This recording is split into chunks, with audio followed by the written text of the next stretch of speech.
The best part of any holiday season is not the food, not the family, not the celebration, but all of the year-end ranked lists that we get. I thought, why not throw mine in? This is going to be my top 40 best songs of 2020 because 20 plus 20 equals 40. This list went through a very arduous 2-day process of me distilling all of the releases that I paid attention to this year. This is my first time making a list like this, so I thought ranking 30 would be difficult, but then I ended up with about 120 something songs. This is that list distilled down to 40 and 10 bonus tracks. I'm gonna kick off right here with the 10 notable tracks that didn't make it inside the top 40. All of the notable tracks are out of order, then I'll start counting down the list starting from 40. 10 notable tracks that didn't make the cut. Muwop featuring Gucci Mane by Mulatto. 1238 featuring 21 Savage by Childish Gambino. Scrape the Bowl featuring Benny the Butcher by Boldy James. Play Fight featuring Tinashe by They. Roots featuring JID and Charlie Wilson by Amine. Heaven or Hell by Don Toliver. Bad Habits by Usher. Flawed featuring Gunna by Wale. Care For You by the Marias. Without You featuring Ju Young by Annalise Azadian? That was your notable song list. So let's get to it. At number 40, we got Claws by Charlie XCX. At number 39, Love You Bad featuring Malaya and Felix by Dinner Party, which consists of Terrace Martin, Robert Glasper, Ninth Wonder, and Kamasi Washington. This was off one of my favorite EPs of the year. They also had another follow-up EP called Dinner Party Desserts, which was basically the first EP, but with new verses. At number 38, Fantasy featuring Mesu and CK by Amare. What I loved about this track is it absolutely captured the essence of this cover photo right here. These vocal performances feel so lush, but they cut straight through. And that's what I love about this track. At number 37, we get Cut Me, but the Colors version by Moses Sumney. The thing with his Colors performance is that I felt like instrumentally and just vocally, this version was more superior. It just had a little bit more depth to it. You just get more dimensions in this version. At number 36, you get Wishing for a Hero featuring BJ the Chicago Kid by Polo G. It's Changes 2.0. At number 35, you get Viral Moment by Lil Durk. The saxophones here sound really triumphant, and I really love the subject matter of this track and how the saxophone really conveys the pain in Lil Durk's voice and what he's talking about. Shouts out to Lil Durk. I think he's about to have an amazing 2021. At number 34, Show You Remix featuring Q by Baby Rose. This track actually dropped last year, but this remix was so incredible that I had to put in my top 40. First off, I already love this track, right? Like I felt like you couldn't make it any better. And here comes Q with his powerful falsetto that just cuts straight through. And he wants you to know that he's here. You could really feel his presence. At number 33, you get Black Dog by Arlo Parks. At number 32, you have Flawless Do It Well Part 3 featuring Summer Walker by Division. This might be a little bit of a controversial take, maybe not, but I really love this song. I love it's a New Orleans bounce, right? Correct me if I'm wrong on this. I really love how it just has that party vibe to it, yet it's such a sensual track. And Summer Walker comes through, kills her feature. She does amazing. She harmonizes at the end. You already know. I love that shit. This song is at number 32. At number 31, you got High and Dry by Van Jess. They are a duo that I first heard of this year. They're really dope.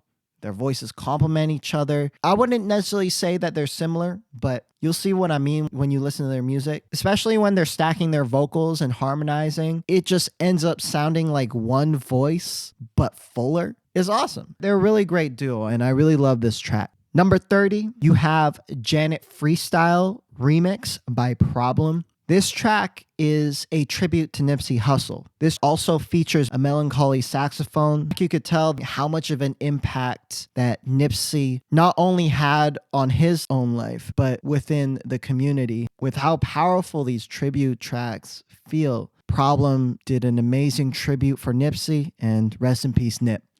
At number 29, we got I Feel by O, and FKJ. This is an instrumental track. This track is awesome. I really love the vocal manipulations that they put on O, bracket's voice, O, bracket's voice. There's no way to pronounce her name. She did an amazing job. Her fiance helped out with the production. She is also a multi-instrumentalist. She definitely had a hand in here as well. Overall, beautiful, gorgeous track. At number 28, we got All Our Time featuring Jay Steffens by Xavier Omar. Xavier Omar dropped his best album this year. I really love the flow that these two hit on their verses. Right. That like little pause. Hook is just so peaceful. It puts you at ease and it's just so gorgeous. It's such a beautiful chorus. At number 27, Quarantine Tales by Sue Surf. Sue Surf is one of my favorite battle rappers. This guy's really good at rapping. Some people don't like his voice. It sounds like he's crying while he's rapping. It doesn't sound like he's actually weeping or anything, but the way that he raps, it gives an extra sense of desperation and hunger in a way. He's rapping over, I think it's a Mary J. Blige beat and Wyclef Jean. If I'm not mistaken, I'm probably wrong, but the track is right here, so let me know, I guess. That beat is fucking awesome. First, I was like, is this a Sting sample or like a Red Hot Chili Peppers sample or something? Say what you will about his voice, but this guy has bars. His bars are crazy. At number 26, The Bigger Picture by Lil Baby. At the height of the George Floyd protests, he just goes off talking about racial injustice, systemic racism.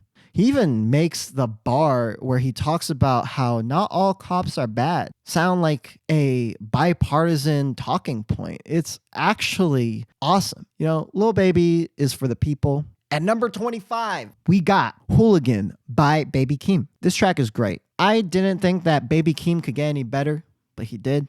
And by better, I mean explore new flows. I'm not saying that this is my favorite Baby Keem track, but what I thought was really cool is that he managed to evolve his sound, even though it's so unique. The piano on here is just so beautiful. So at number 24, we get Many Men by 21 Savage and Metro Boomin. Savage Mode 2 is a really good project. I fucked with it. This is definitely the best track on there. It feels like Metro Boomin production, but on some serious and heavy PEDs that'll definitely shorten your lifespan by 30 years. And 21, what I love about him is that he continuously shows that he's improving in his rapping ability. His flows are tighter on here. He's rapping with a double time, but with more confidence. He's just imposing his will onto the beat. And it's just a great fucking track overall. Number 23. How Will I Rest in Peace If I'm Buried by a Highway by Kenny Hoopla. Sounds like something that should have been on the Skate soundtrack in 2004. It sounds like a punk track from '04. It's awesome. It's just a great fucking song. But what's great about it is that he's injecting new energy into this track and into the genre. Number 22, we got Dragon Ball Durag by Thundercat. Number 21, One Star Rating by Ella Hale. Ella Hale is basically singing about how she is scared to lose somebody and how she's about to give the Uber driver a 1-star rating because they're late. It's just a really cute R&B track. And now we're down to my top 20 tracks of 2020. 2020.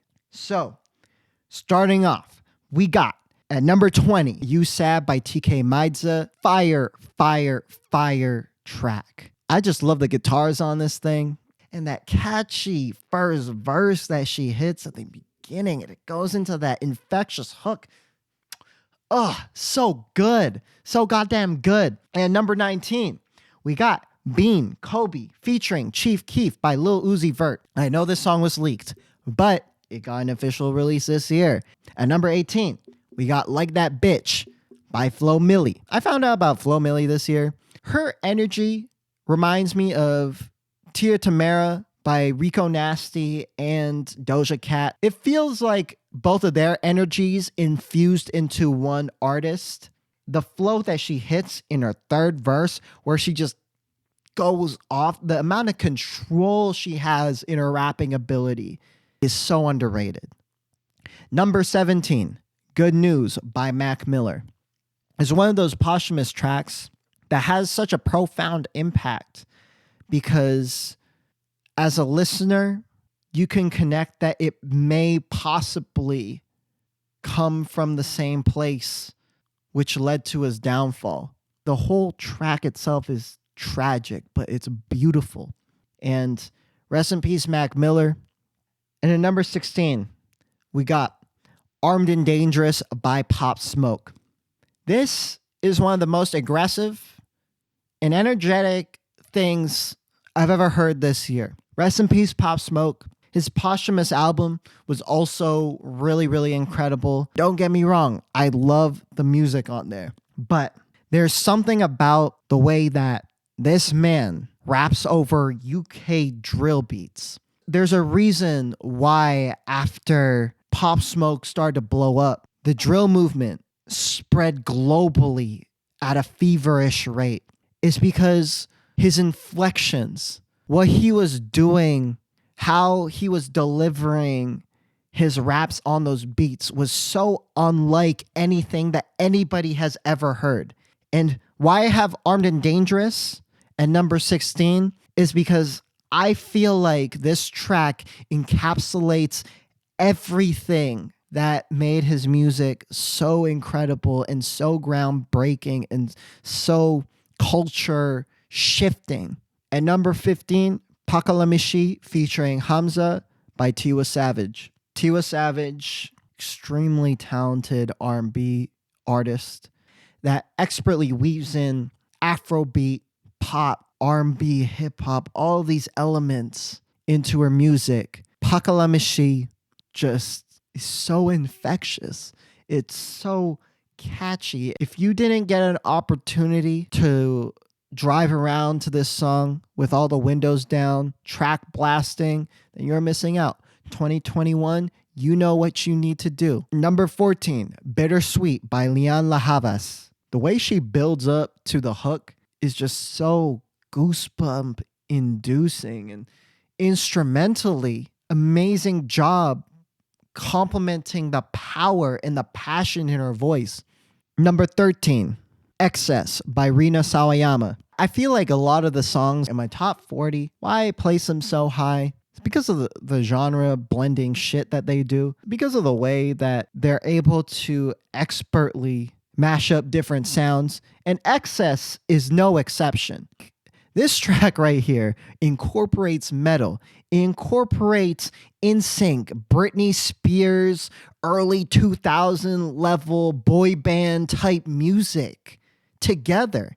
It's actually about buying an excess and destruction that consuming too much has on our environment. What I love about it is that she uses that early 2000s pop sound to represent the shininess of capitalism, those roaring, thunderous guitars.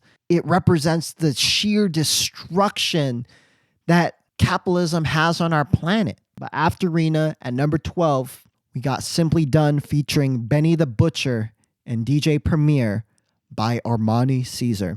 Her style is contemporary, yet she's able to rap her ass off on gritty, boom bap, Griselda production. She sounds so good on here over this DJ Premier beat, this gritty ass DJ Premier beat. Of course, Benny does his thing, but Armani,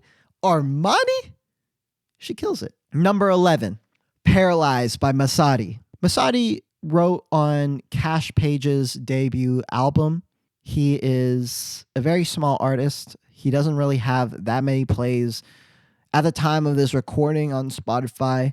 However, his voice on here is so beautiful. And you know those songs that just grab you at the first line? This is one of those tracks. This is why I got it at number 11. Masadi, you beat out a lot of top tier people, but that's how incredible your track is to me.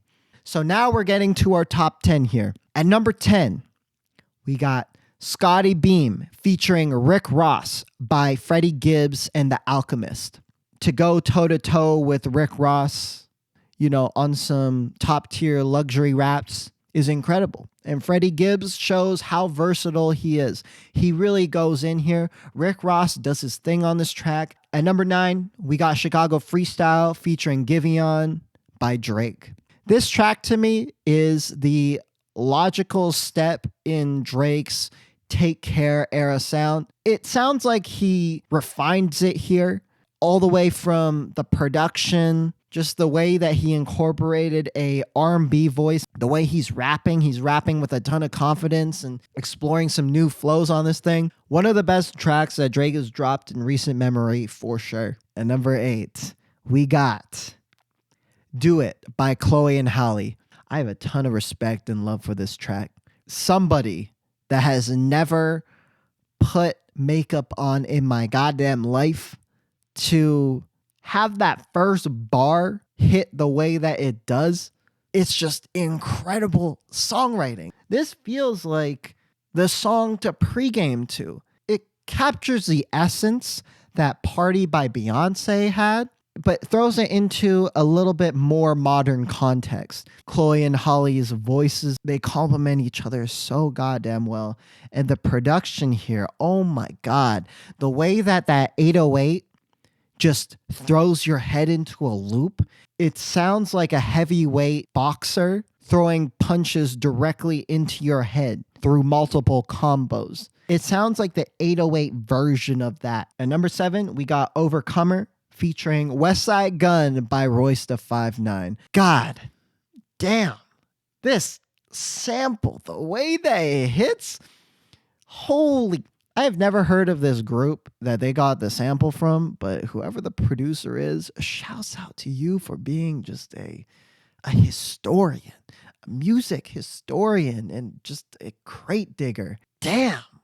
That beat complements West Side Gun so well. And, I feel like a lot of people talk shit about West Side Gun, but he raps his ass off here. Royce, you already know what he does. He raps his ass off here. Crazy. And number 6, we got Good Days by SZA. I know. Hey, relax. Hey, listen, relax. I understand that this track came out last week, but hold on. This doesn't change the fact that this track is utterly gorgeous. You hear me? The moment I heard this snippet from the Hit Different video, I already knew that whenever this song was going to drop, it would have an immense impact on my life. And this is one of those rare songs that the full track ended up surpassing the snippet. I don't know if that makes sense, but I feel like when an artist includes a snippet in something, oftentimes fans inflate expectations on what the final product should sound like. And even with that in mind, Good Days managed to surpass that. And that's why I got it so high on my list. Jacob Collier's production on here and just, his backing vocals, just what he does to complement SZA. SZA absolutely killed this. Great fucking track. Incredible. It's beautiful. And Good Days is at number 6.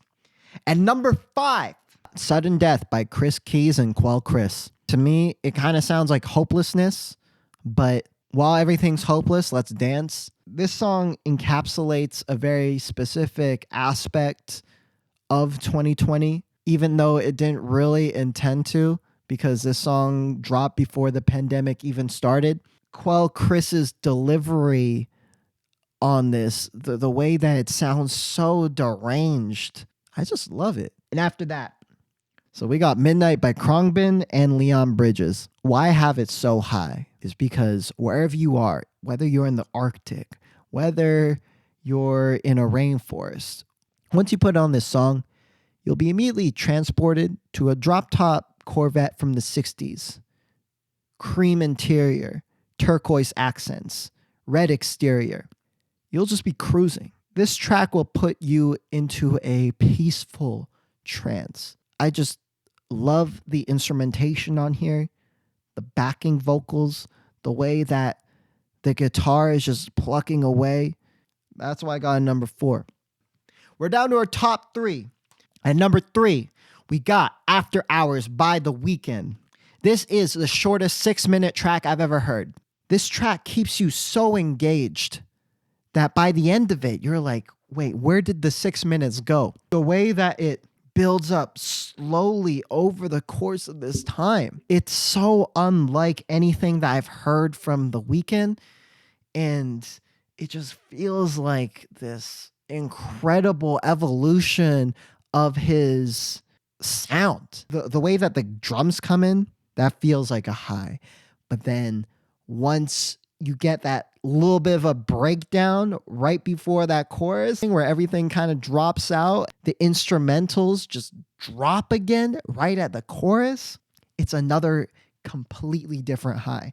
And for that reason, I got this track at number 3. At number 2, we got Vanish by Giveon. This is the most beautiful, toxic ass song I've ever heard in my life. In my review for Take Time, I go on about how much I love this track, how it brings everything together that was talked about in the EP into this one defining moment of the breakup. It's just gorgeous. It's just gorgeous because the way that he's able to flip the toxicity that he's discussing and admit that he also participates in the same toxicity that his partner is in, I just think that that's fucking beautiful. This guy has the best baritone R&B voice I've ever heard. And I think Vanish is representative of what makes him great. Not only is he such a strong singer, but he is also a brilliant songwriter as well. He's able to weave these narratives within his music, which sounds so relatable, yet specific to him. Just a beautiful, beautiful piece of music. And number 1, my top track of 2020 is Footsteps in the Dark Part 1 and 2 by Sir. I understand that this track was originally made by the Isley Brothers. I get it. However, to me, Sir really did this track justice. Another thing, the recreation of this instrumental, very, very well done. I really love this modern reinterpretation of this track. I feel like why this resonates so much, and especially right now, and why it feels like this cover dropped at the right time, is because it discusses finding romance in a time of turmoil, in a time where injustice is going on. It's able to take a moment of tragedy, yet say, hey, let's just focus on this love that we have going on right now.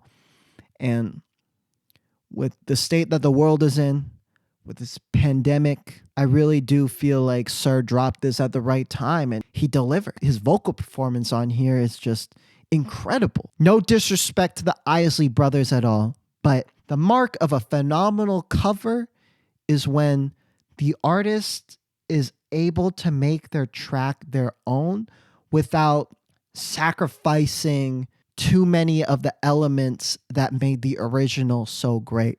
Sir made sure that he got all of that down. This is why I got Footsteps in the Dark Part 1 and 2 by Sir at number 1. And that is my top 40 tracks of 2020.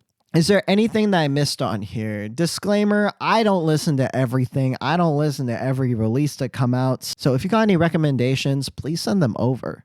I would love to listen to anything that I've missed. You know, this list is mostly for hip hop and R&B. What do you think of my top 40 tracks? Am I missing anything? Am I off anywhere? Are any of my picks bogus? Let me know. So, this is my top 40, Naoto's Interlude. Take care.